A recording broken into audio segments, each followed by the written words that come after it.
Bonjour. Avant de commencer la solution de notre série d'exercices sur les concentrations, j'aimerais bien faire un petit rappel concernant la formule ou bien la ligne magique, celle qui nous permet de résoudre absolument tous les exercices concernant le calcul quantitatif de quantité de matière, de masse, de concentration, de volume, de masse molaire, de densité et tout.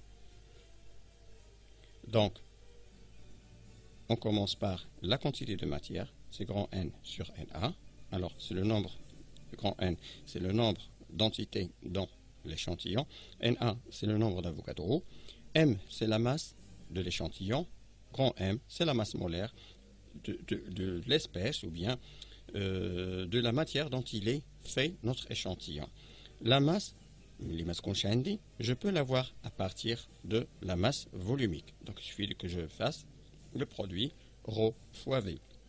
Si je ne dispose pas de la valeur de ρ, je dois avoir bien sûr une information sur la densité. Donc là, si je veux avoir ρ, je vais faire la densité fois ρ de l'eau.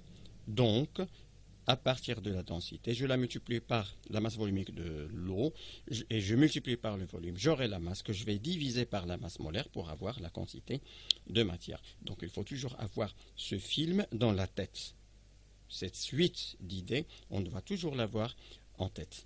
Et puis, dans le cas des gaz, la quantité de matière, c'est le volume sur le volume molaire. Et dans le cas des solutions, c'est la concentration fois le volume.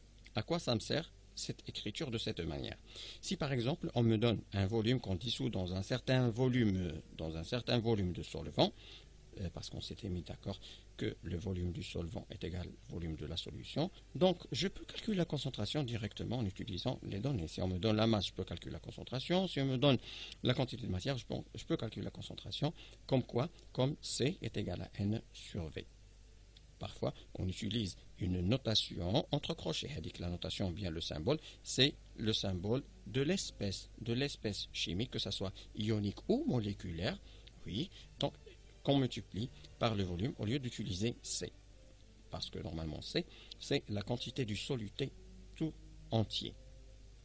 Bien, il ne faut pas oublier que dans le cas des solutions, on a une opération très importante et très utile qui est la dilution. Pourquoi on a besoin d'une dilution? Parce que généralement, au laboratoire ou bien dans nos études, on ne travaille qu'avec des concentrations faibles. Donc pour faire des expériences dessus, je dois les diluer avant de travailler avec. Pour les gaz, il ne faut pas oublier que j'ai l'équation des gaz parfaits, PV égale nRT, à l'aide de laquelle je peux calculer le volume molaire étant donné les données physiques, je dis bien physiques et non pas chimiques, RTP. Donc le volume molaire calculé de cette manière sera en mètres cubes par mol. Et finalement, on se rappelle que la masse molaire moléculaire, ça dépend de la formule statistique ou bien la formule brute. Donc la masse molaire de AXBY, c'est XMA fois Y plus YMB. Maintenant, procédons à la résolution des exercices de la série. Dans le premier exercice, on nous donne un volume V d'une solution S préparée à partir de la dissolution du gaz d'iode dans ce volume. On nous donne la masse molaire, donc déjà dans la tête, j'ai la relation C fois V, puisqu'on nous donne la masse molaire, donc c'est petit m sur grand M. La première question, quelle est le soluté? Ça va de soi, c'est le diode. Quel est le solvant dans cette solution? C'est le cyclohexane cette fois. Déterminer la quantité de matière du diode présente dans S. Pour répondre, ayant en tête cette ligne, nous allons utiliser N, c'est C fois V, qu'on peut écrire sous cette forme, puisque l'espèce chimique dissoute c'est I2, et je peux même écrire I2.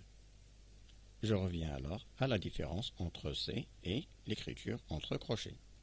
Considérons un certain volume du solvant, dans lequel je vais dissoudre un soluté de cette forme, juste pour comprendre. Lorsque je le mets dans le solvant, on a deux cas de figure. Ou bien il se dissocie. Donc les éléments qui forment la molécule du soluté se séparent, ou bien ils restent associés les unes aux autres, mais les molécules sont séparées l'une de l'autre. La molécule reste toujours liée. Dans le deuxième cas, la concentration C, c'est exactement la concentration écrite entre crochets du soluté tout entier. Puisqu'il ne s'est pas dissocié. Dans le premier cas, cette écriture n'a pas de sens. Je n'ai pas le droit d'écrire les concentrations du soluté entre crochets. En revanche, je peux parler de la notation entre crochets de l'élément en rouge et de celui en vert. Parce qu'il faut faire attention, tout ce qui est entre crochets signifie la concentration effective, c'est-à-dire de ce qui existe vraiment en présence réelle dans la solution. Dans notre cas, le soluté reste groupé, il n'est pas dissocié, mais juste entouré par un certain nombre de molécules d'eau. Donc, on a la concentration C, c'est entre crochets le symbole du soluté I2. Donc, c'est juste un cas particulier. Étant donné que le volume est égal à 25 ml, que l'on doit convertir obligatoirement en litres, ce qui va me donner 25-10-3 litres, et la concentration qui vaut 0,2 mol par litre, donc la quantité de matière de I2, c'est C fois V. Dans le manuscrit, je me suis trompé, j'ai travaillé avec 20 ml, mais en fait, c'est 25 ml. Le résultat nous donne 5-10-3 mol. Sans doute vous avez remarqué la rectification. Pour calculer la concentration molaire, donc on a la relation concentration massique est égale concentration molaire multipliée par la masse molaire. Une application directe me donne C 0,2, la concentration donnée, multipliée par 2 fois la masse molaire de I, puisque c'est I2, donc 2 fois la masse molaire de I, et ça donne 50,8 grammes par litre. Passons maintenant à l'exercice 2. On dissout M 1,17 g de chlorure de sodium dans le volume V1 100 ml d'eau distillée. On obtient une solution S1. La première question, dire laquelle des substances qui représentent le soluté est celle qui représente le solvant. Alors, j'ai le NaCl qui joue le rôle de soluté et l'eau joue le rôle du solvant. Calculer la concentration massique en chlorure de sodium de la solution S1, c'est facile.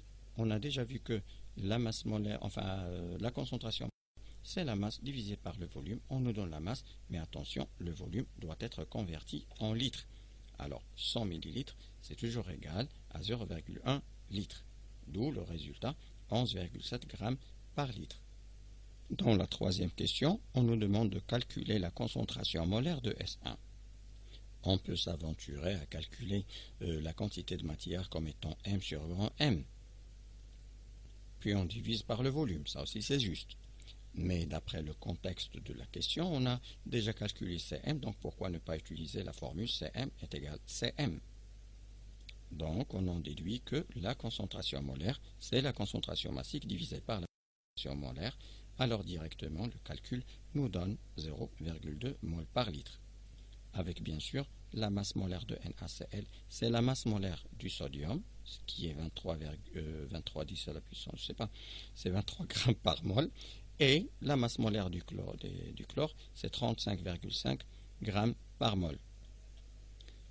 On ajoute à la solution S1 un volume d'eau VO distillé. On obtient une solution S2 de concentration molaire C2. Alors, à première vue, on avait calculé la concentration molaire comme étant 0,2 mol par litre. Maintenant, en ajoutant de l'eau, c'est devenu 0,02 mol par litre. Donc ça, c'est une dilution.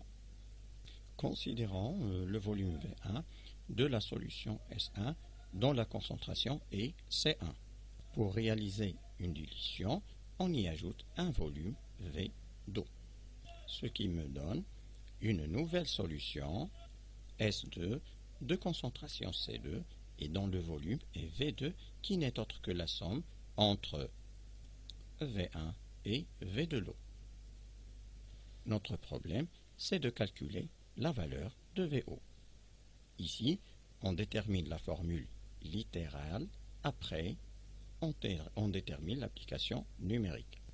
La relation de dilution s'écrit comme C1V1 est égal C2 V2.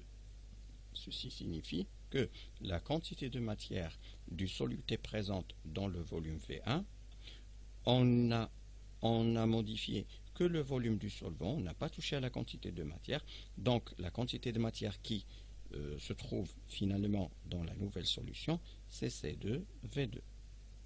Avant de continuer, j'aimerais bien préciser pourquoi on a changé le symbole de la solution.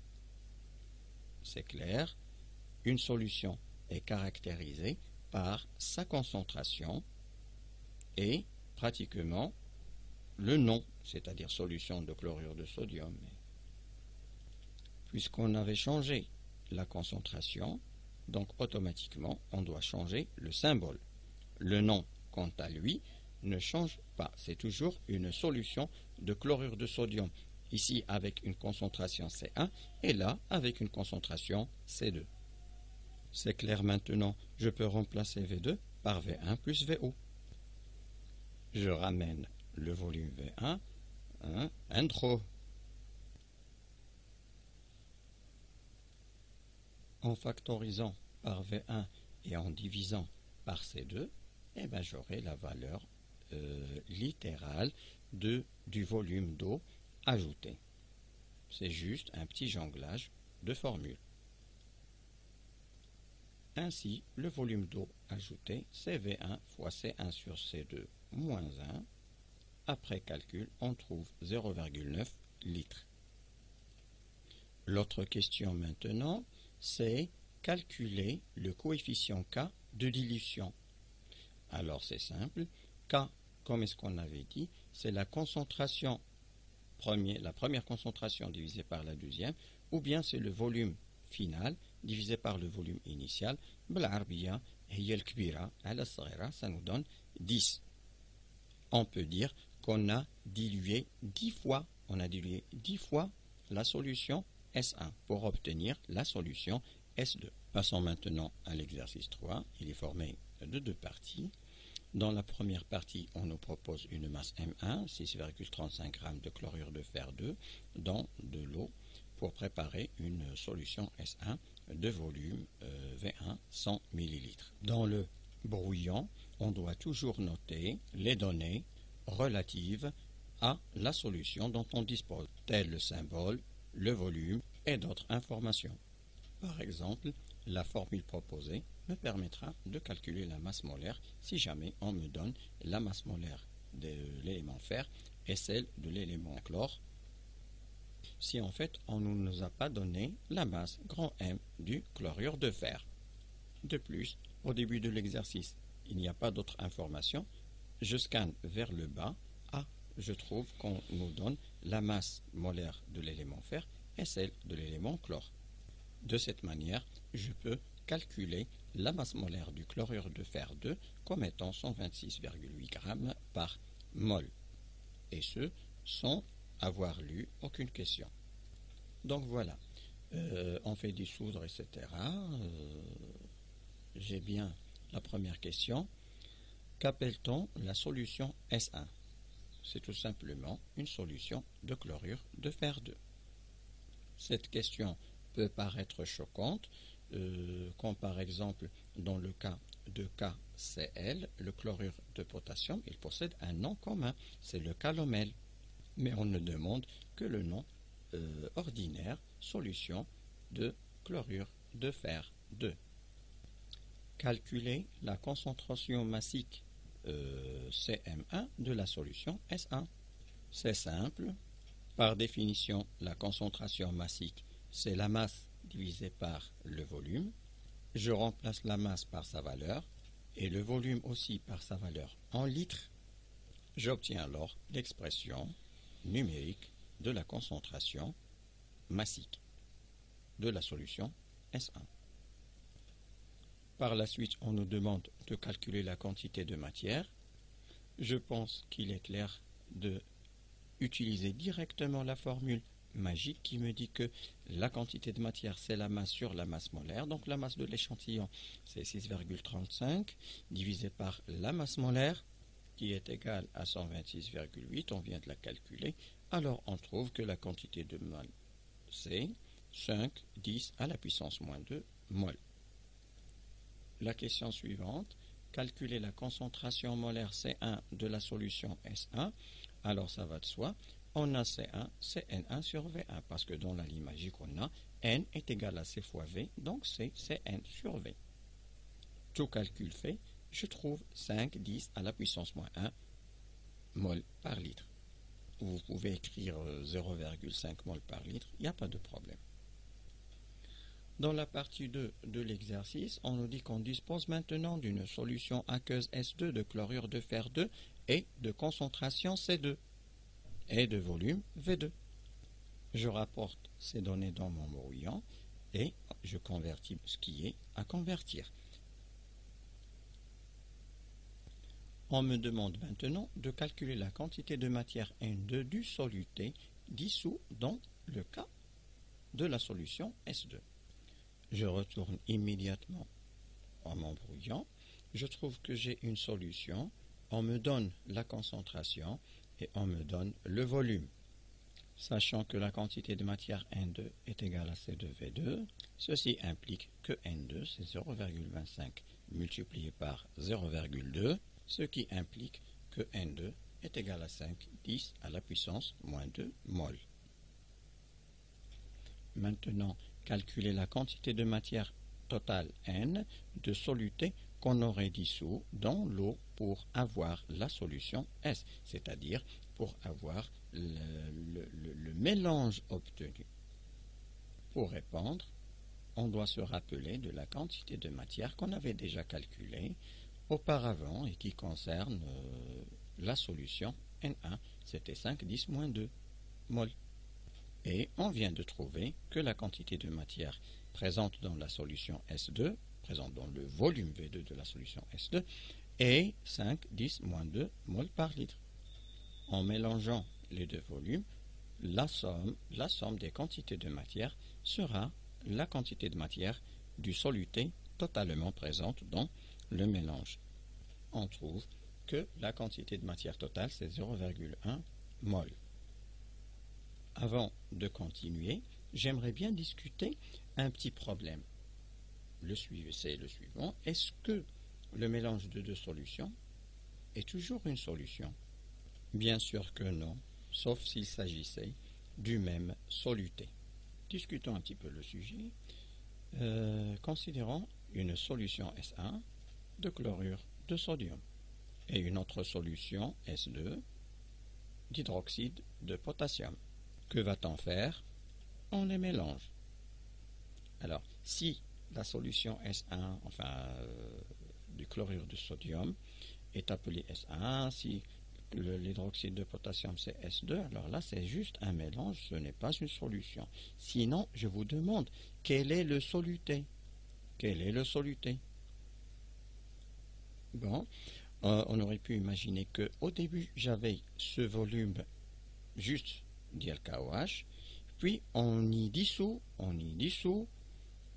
le soluté NaCl. Mais bon, est-ce qu'on obtient une solution de NaCl? Pas du tout. Le résultat, c'est un mélange. Sauf bien sûr, lorsqu'il s'agit du même soluté, on peut dire que mu, c'est une solution, puisque on a une seule espèce chimique dissoute. Sinon, c'est un mélange de solutions et non pas une solution. Ce que je viens de dire vient du fait que la définition d'une solution, c'est un mélange homogène entre solvant et soluté.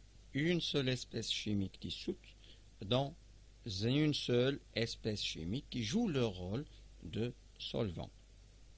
La question suivante est déduire la concentration molaire. Et bien tout simplement, la concentration molaire, c'est la quantité de mol total divisé par le volume total, puisqu'on peut assommer, on peut ajouter les quantités de matière ainsi que les volumes sont aussi ajoutables, on dit qu'ils sont extensifs. Donc C, Cn sur V total, c'est 3,33 mol par litre. Rappelons-nous qu'on avait calculé la concentration C1 comme étant 0,5 mol par litre et C2, elle nous a été donnée, c'est 0,25 mol par litre. Si jamais on fait la somme des deux concentrations, permettez-moi de l'écrire ici, la somme des deux concentrations, c'est 0,75 mol par litre, alors que la concentration du mélange a été 3,33 mol par litre. Conclusion. Jamais, jamais, jamais. On fait les calculs en appliquant les lois et les règles pour les concentrations, pour les pressions et pour les températures. Quant à la quantité de matière et les volumes, les masses, ça s'ajoute facilement dans un mélange, il n'y a pas de problème. Ok, sauf erreur de calcul, la concentration massique c'est Cm, donc c'est 3,33 multiplié par le truc est égal. Nous voilà arrivés à l'exercice 4. On souhaite préparer le volume V, 100 ml d'une solution S d'acide citrique C6H8O7 de concentration C de 10 à la puissance moins 1 mol par litre. Pour faire, c'est-à-dire pour réaliser cela, on utilise la masse petit m du cristal hydraté. Vous vous rappelez sans doute du sulfate de cuivre dont la formule est CuSO4. Lorsqu'il est sec, le cristal, sulfate de cuivre 2, il a une couleur blanche. En s'hydratant, il prend une couleur bleue à cause des molécules d'eau qui se fixent à CuSO4. Sa formule devient alors, à chaque molécule de CuSO4 sont attachées 5 molécules d'eau. On constate que une mole de CuSO4 est bien sûr plus légère qu'une mole de CuSO4 hydraté. Supposons qu'on dissout une mole de CuSO4 dans 1 litre d'eau. Là aussi, supposons que je dissous une mole de SO4 hydraté aussi dans 1 litre d'eau. Dans de l'eau, je vais trouver exactement une mole de CuSO4 dissous. Là aussi, je vais en trouver une mole. Pourquoi? Parce que une mole de cristal hydraté, il contient exactement le même nombre de moles de CuSO4. Mais supposons qu'on a pesé 1 g de CuSO4 et 1 g de CuSO4 5H2O. Cette fois-ci, la masse d'1 gramme est dédiée en totalité à CuSO4, mais dans cet échantillon, j'aurai une quantité plus faible qu'1 gramme de CuSO4. Donc, en dissolvant 1 gramme de CuSO4 non hydraté dans 1 litre d'eau, j'aurai une concentration plus forte que si je dissous 1 gramme de CuSO4 5H2O. Car dans 1 gramme de CuSO4 hydraté, il y a moins d'1 gramme de CuSO4. Je vous propose maintenant de voir quel sera l'effet de ces 5H2O lorsqu'on dissout une certaine quantité de CuSO4 dans 1 litre d'eau par exemple. Pour cela, dissolvant une mole de CuSO4 hydraté dans 1 litre d'eau. Pourquoi j'ai choisi une mole par litre? Pour la simple raison, c'est le maximum qu'on peut traiter au laboratoire d'école. Dans une mole de cristal hydraté, on a 5 moles d'eau. Calculons alors le volume de 5 moles d'eau. Alors, si on fait le calcul, nous allons trouver que le volume de 5 moles d'eau, c'est 0,09 litres. Donc, lorsqu'on dissout un cristal hydraté, il faut faire attention à ce que cette eau qu'on utilise ne doit pas faire varier le volume de toute la solution. Maintenant, si on prend en considération cette petite quantité d'eau qu'on a ajoutée, la concentration totale sera précisément 0,92 mol par litre et non pas 1 mol par litre. Heureusement que ce calcul, je l'ai fait dans le cas extrême, c'est-à-dire dans le maximum de concentration. Autrement dit, pour des concentrations d'usage, c'est-à-dire inférieures à 1 mol par litre, par exemple 0,5, 0,4, etc., la quantité d'eau ajoutée est faible, donc la concentration ne changera pas. Donc, si on prend par exemple, si on dissout 0,1 mol dans 1 litre du cristal hydraté, on aura introduit 0,5 mol de H2O, donc il suffit de multiplier le nombre de moles par 5, donc c'est 0,5 mol. Le calcul qu'on avait fait me donnera 0,09 litres d'ajouté. Donc dans 1 litre, c'est juste 0,01 litre, soit 1%. 1% généralement est négligeable devant l'unité. Revenons maintenant à notre exercice. Regardez bien, ici, alhamdoulilah, je n'ai pas 5 H2O, mais juste un H2O, donc ça va. De plus, je n'ai pas 1 mol, j'ai 0,2 mol, donc je peux considérer que le volume du solvant reste inchangé, soit 0,1 litre. La première question, quelle est la masse molaire de l'acide citrique hydraté? Donc la masse molaire sera, j'ai ici 6 atomes de carbone, donc 6 fois la masse molaire du carbone, plus j'ai ici 10 atomes d'hydrogène, donc 10 fois la masse molaire de l'hydrogène, et j'ai 8 atomes d'oxygène. Voilà, ces 8 atomes, les voici. Donc en application, on trouve 210 grammes par mol. La question qui suit, quelle est la masse de l'acide hydraté qu'il faut prélever? Puisqu'on nous donne déjà le volume et la concentration, donc je peux calculer la quantité de matière comme C fois V. Sachant bien que la quantité de matière c'est C fois V et c'est aussi petit m sur grand M. Donc directement, ce n'est pas la peine de calculer puis revenir pour calculer. Bon, dans une seule formule, c'est la ligne magique, c'est rapide et c'est direct. Ainsi, la masse qu'on doit peser, c'est petit m est égal à C fois V fois grand M. Tout calcul fait, je vais avoir 4,2 grammes. Donc, cette masse 4,2, c'est la masse du cristal hydraté en totalité et non pas la masse de l'acide.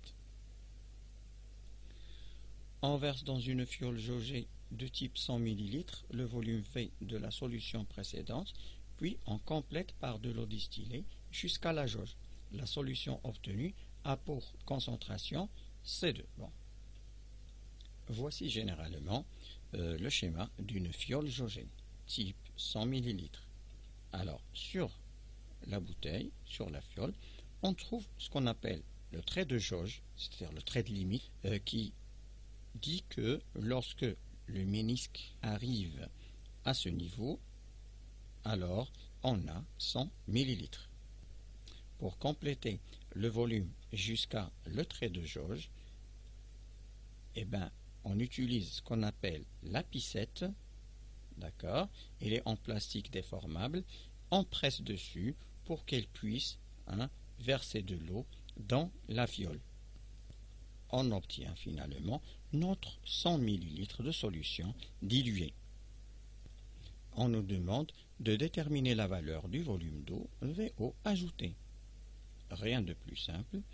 Je ne vais pas perdre du temps dans les calculs parce que je l'avais déjà expliqué dans l'autre exercice. Et bien c'est la concentration, puisque j'ai une dilution, la concentration initiale fois le volume initial est égal à la concentration finale fois le volume final. Sachant que le volume final, normalement c'est V plus V de l'eau. Moi je cherche V de l'eau. Donc je peux remplacer l'expression du volume V en fonction de V2 moins VO, puisque je ne dispose pas du volume initial. Je remplace, je factorise par V2 et j'aurai la valeur demandée. En effet, le volume V2, c'est 100 ml. Calculer la concentration massique de la solution obtenue. Donc, la solution est une solution d'acide citrique, donc c'est 6H8O7, et non pas de l'acide citrique hydraté. Donc, il faut faire très attention. La quantité de matière et la concentration dont on parle n'a aucune relation avec le cristal hydraté. Donc, le calcul se fera en utilisant la masse molaire de C6H8O7. Parce que la mesure qu'on nous donne, c'est la concentration en acide citrique et non pas la concentration en acide citrique hydraté. Donc, il suffit de calculer la concentration massique en utilisant la formule Cm égale Cm avec la concentration C2 proposée et la masse molaire de l'acide citrique avec ce calcul. L'acide citrique est contenu dans une limonade avec la concentration C'. À quelle masse d'acide citrique cela correspond-il pour une bouteille de 1,5 litres? Il suffit de dire que la masse M' demandée divisée par grand M est égale à C fois V, puisque la concentration ne varie pas avec le volume choisi. Passons maintenant à l'exercice 5. Les liquides utilisés pour déboucher les canalisations sont essentiellement constitués de solutions concentrées d'hydroxyde de sodium ou bien soude et sont très corrosifs. Pour éviter les accidents domestiques favorisés par la possibilité de confondre ces liquides avec des boissons, on y ajoute de l'ammoniac dont l'odeur est très désagréable. Sur l'étiquette de la bouteille de l'un de ces liquides, on pourra lire la densité c'est 1,20, le pourcentage massique de la soude c'est 20%, la masse molaire de la soude c'est 40 g par mol, produit corrosif et irritant pour les yeux, la concentration en ammoniac est 8,50 millimoles par litre. Déjà, c'est trop de données, je dois les rassembler sur mon brouillon. Donc voilà, les données sont les suivantes, voilà, et voici donc la leçon. Voilà notre leçon. Alors, où est-ce que je peux utiliser le D ici? Ah bon, voici, c'est ici que je peux utiliser la valeur de D. Le pourcentage, pourcentage de masse, ça, et puis je peux utiliser la masse molaire ici. Bien, je me demande que représente ce pourcentage. D'après l'énoncé, c'est le pourcentage massique de soude, c'est-à-dire c'est la masse de la soude divisée par la masse du mélange tout entier. Donc, en fait, le pourcentage, c'est petit m sur ml, ce qui me permettra de dire c'est m, c'est p fois ml, et que je dois utiliser ici. En plus propre, on aura la quantité de matière, c'est la masse de la soude, c'est-à-dire P fois ml, divisé par grand M de la soude, c'est-à-dire 40 g par mol, est égal à C, la concentration de la solution commerciale fois le volume. Alors, pour déterminer la masse ml, il suffit de faire PL fois le volume, c'est le même volume, PL fois le volume. Donc, vous allez voir si vous remplacez, ça va simplifier pour la concentration. Si vous voulez calculer la quantité de matière, on ne peut pas simplifier. Et d'où est-ce que je peux tenir ρ du liquide? Eh bien, c'est simple, je vais la calculer à partir de D. Donc, on a le pourcentage de masse, c'est petit m sur ml, donc la masse de la soude, c'est P fois la masse du liquide. Pour déterminer la masse du liquide, on va utiliser ρ, la masse volumique du liquide multipliée par le volume du liquide, avec ρ du liquide doit être calculé en utilisant la densité D. La densité D. Donc ρ du liquide, c'est D, ρ du liquide, là voilà, c'est D fois ρ de l'eau. Donc petit m, la masse, c'est le pourcentage fois ρ de liquide fois le volume du liquide. Donc en remplaçant bien, en substituant ρ du liquide par sa formule, on aura la masse Cp fois D fois ρ de l'eau, multiplié par le volume du liquide. tout calcul fait, ça va me donner 240 grammes. La deuxième question, en déduire la concentration molaire C de soude dans une solution. Comment est-ce que je peux faire? Eh bien, ce petit m sur grand M est égal à C fois V, donc il suffit de diviser par V et trouver 6 mol par litre. Ok. La question 3, quelle est la formule de l'ammoniac? C'est pas NH4, là je me suis trompé. La formule de l'ammoniac, c'est NH3 et non pas NH4. Ça, vous l'avez vu lorsqu'on avait fait la géométrie de la molécule. D'accord? On avait donné l'exemple de NH3 pour les molécules à géométrie pyramidale. L'avant-dernière question. Quel est le volume d'ammoniac gazeux à temps dissous dans un litre de solution? On se placera dans les conditions où le volume... Alors là, pourquoi j'ai accepté cette phrase? Parce que j'ai un mélange. Je peux imaginer que j'avais au début la solution, d'accord, la solution de l'hydroxyde de sodium, c'est-à-dire la soude. Et dans cette solution de soude, j'ai rajouté de l'ammoniac. Donc, la phrase ne comporte aucune ambiguïté parce que j'ajoute de l'ammoniac dans une solution. Là, je pense que la réponse est classique. Il suffit de prendre la partie de la ligne magique. C'est celle-ci. J'ai la concentration. Dans la concentration de l'ammoniac et le volume, bien c'est 1 litre. On me demande le gaz et on nous donne le VM, donc ça va de soi. Allez, on calcule, voilà le calcul. J'espère ne pas me tromper parce que je me trompe beaucoup au calcul. Bon, je m'en excuse. Donc voilà, j'ai rectifié.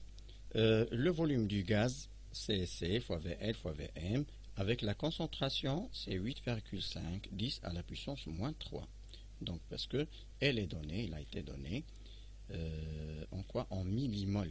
En millimol par litre milli, donc c'est 10 à la puissance moins 3, que je vais multiplier par le volume molaire donné, c'est 24 litres par mol, et ça va me donner 0,2 litres. La dernière question, quelle précaution doit-on prendre lors de l'utilisation de cette solution? Alors, puisqu'on doit utiliser les lunettes, il hérite, cette solution hérite les yeux, etc. Et il est corrosif, donc on doit mettre des gants et puis travailler dans un milieu bien aéré. Merci de votre attention et à la prochaine.